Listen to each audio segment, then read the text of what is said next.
जय श्री कृष्णा। आपका दीपशिखा के चैनल में स्वागत है।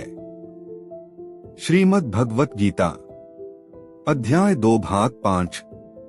न जायते म्रियते वा कदाचि नाय भूत्वा भविता वा न भूयः अजो नित्यः शाश्वतोऽयं पुराणो न हन्यते हन्यमाने शरीरे।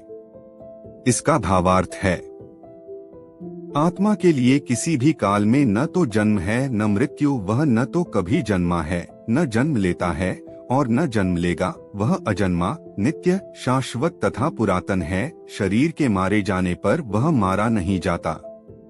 इसका तात्पर्य है, गुणात्मक दृष्टि से परमात्मा का अनुवंश परम से अभिन्न है। वह शरीर की भांति विकारी नहीं है। कभी कभी आत्मा को स्थायी या कूटस्थ कहा जाता है। शरीर में 6 प्रकार के रूपांतर होते हैं। वह माता के गर्भ से जन्म लेता है, कुछ काल तक रहता है, बढ़ता है, कुछ परिणाम उत्पन्न करता है, धीरे धीरे क्षीण होता है और अंत में समाप्त हो जाता है। किंतु आत्मा में ऐसे परिवर्तन नहीं होते। आत्मा अजन्मा है, किंतु चूंकि यह भौतिक शरीर धारण करता है, अतः शरीर जन्म लेता है। आत्मा न तो जन्म लेता है न मरता है। जिसका जन्म होता है उसकी मृत्यु भी होती है। और चूंकि आत्मा जन्म नहीं लेता, अतः उसका न तो भूत है न वर्तमान न भविष्य। वह नित्य, शाश्वत तथा सनातन है, अर्थात उसके जन्म लेने का कोई इतिहास नहीं है। हम शरीर के प्रभाव में आकर आत्मा के जन्म, मरण आदि का इतिहास खोजते हैं। आत्मा शरीर की तरह कभी भी वृद्ध नहीं होता। अतः तथाकथित वृद्ध पुरुष भी अपने में बाल्यकाल या युवावस्था जैसी अनुभूति पाता है। शरीर के परिवर्तनों का आत्मा पर कोई प्रभाव नहीं पड़ता। आत्मा वृक्ष या किसी अन्य भौतिक वस्तु की तरह क्षीण नहीं होता। आत्मा की कोई उपसृष्टि नहीं होती। शरीर की उपसृष्टि संतानें हैं और वे भी व्यष्टि आत्माएं हैं, और शरीर के कारण वे किसी न किसी की संतानें प्रतीत होते हैं। शरीर की वृद्धि आत्मा की उपस्थिति के कारण होती है, किंतु आत्मा के न तो कोई उपवृद्धि है न ही उसमें कोई परिवर्तन होता है। अतः आत्मा शरीर के 6 प्रकार के परिवर्तन से मुक्त है। कठोपनिषद में 1 फरवरी 2018 इसी तरह का एक श्लोक आया है। न जायते म्रियते वा विपश्चिन्नाय कुतश्चिन्न बभूव कश्चित अजो नित्यः शाश्वतोऽयं पुराणो न हन्यते हन्यमाने शरीरे। इस श्लोक का अर्थ तथा तात्पर्य भगवद गीता के श्लोक जैसा ही है, किंतु इस श्लोक में एक विशिष्ट शब्द विपश्चित का प्रयोग हुआ है, जिसका अर्थ विद्वान या ज्ञानमय। आत्मा ज्ञान से या चेतना से सदैव पूर्ण रहता है। अतः चेतना ही आत्मा का लक्षण है। यदि कोई हृदयस्थ आत्मा को नहीं खोज पाता, तब भी वह आत्मा उपस्थिति को चेतना की उपस्थिति से जान सकता है।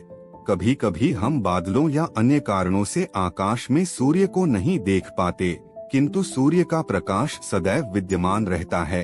अतः हमें विश्वास हो जाता है कि यह दिन का समय है। प्रातःकाल ज्यों ही आकाश में थोड़ा सा सूर्य प्रकाश दिखता जाते हैं कि सूर्य आकाश में है।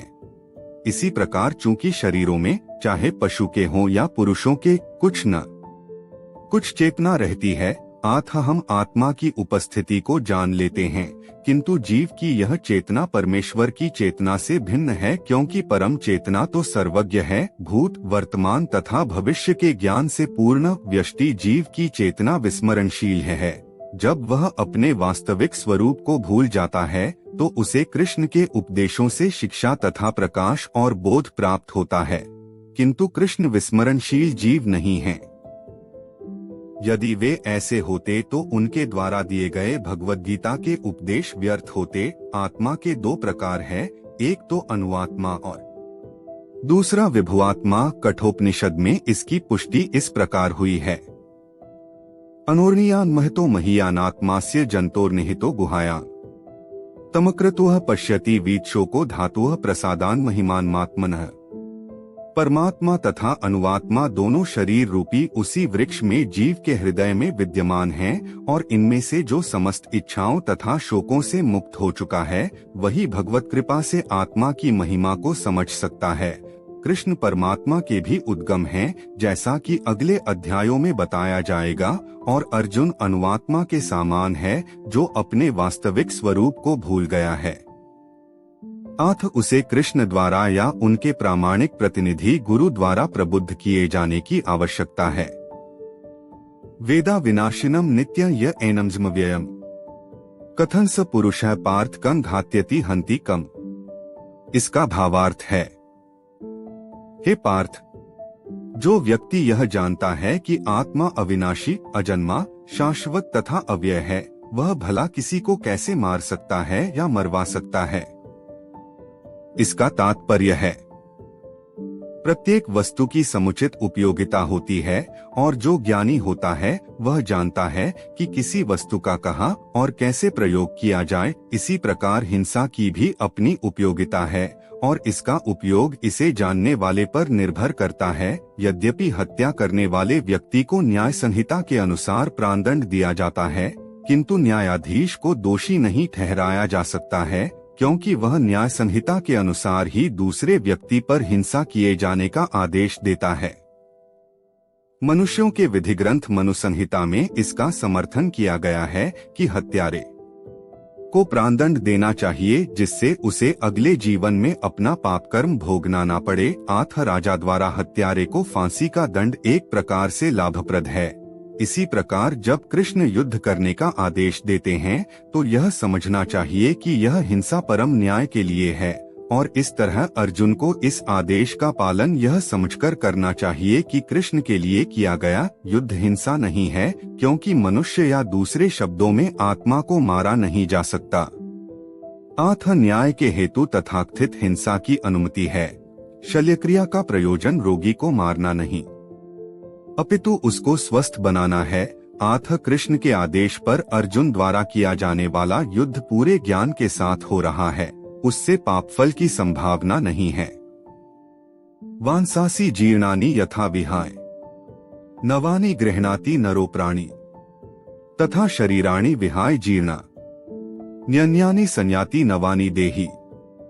इसका भावार्थ है, जिस प्रकार मनुष्य पुराने वस्त्रों को त्याग कर नए वस्त्र धारण करता है, उसी प्रकार आत्मा पुराने तथा व्यर्थ के शरीरों को त्याग कर नवीन भौतिक शरीर धारण करता है। इसका तात्पर्य है, अनुआत्मा द्वारा शरीर का परिवर्तन एक स्वीकृत तथ्य है।